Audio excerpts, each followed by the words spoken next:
സ്ത്രീ സുരക്ഷാ pension UDF ഭരിക്കുന്ന അടൂർ നഗരസഭ അട്ടിമറിക്കുന്നതായി LDF. അപേക്ഷ സ്വീകരിക്കുന്നതിലും തുടർ നടപടികൾ കൈക്കൊള്ളുന്നതിലും വീഴ്ച വരുത്തിയ അടൂർ നഗരസഭയ്ക്കെതിരെ LDFന്റെ നേതൃത്വത്തിൽ പ്രതിഷേധ മാർച്ചും ധർണയും നടത്തി.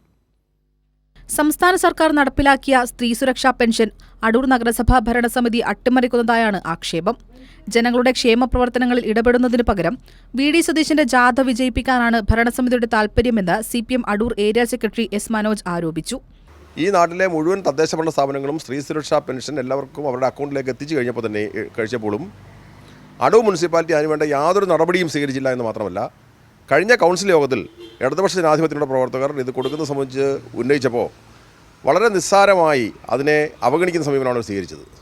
തന്നെയുമല്ല, ഇപ്പോഴും ഈ മുനിസിപ്പൽ ഭരണാധികാരികൾ ഈ ആയിരക്കണക്കിന് മനുഷ്യർക്ക് കിട്ടേണ്ട, അമ്മമാർക്കും സഹോദരിമാർക്കും കിട്ടേണ്ട സ്ത്രീ പുരുഷ സുരക്ഷാ പെൻഷൻ കൊടുക്കുക എന്നതല്ല അവരുടെ ലക്ഷ്യം. മറിച്ച് ഈ നുണപ്രചരണ ജാഥയായി വരുന്ന സതീശൻ്റെ ജാഥ വിജയിപ്പിക്കുക എന്നതാണ് അവരിപ്പോൾ മുന്നോട്ട് വച്ചിരിക്കുന്ന ഒരു പ്രധാനപ്പെട്ട പരിപാടി. അടൂർ നഗരസഭയിലേക്ക് നടത്തിയ പ്രതിഷേധ സമരം CPM ജില്ലാ സെക്രട്ടേറിയറ്റ് മെമ്പർ PB ഹർഷകുമാർ ഉദ്ഘാടനം ചെയ്തു.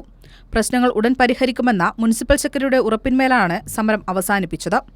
കൈരളി ന്യൂസ്, പത്തനംതിട്ട.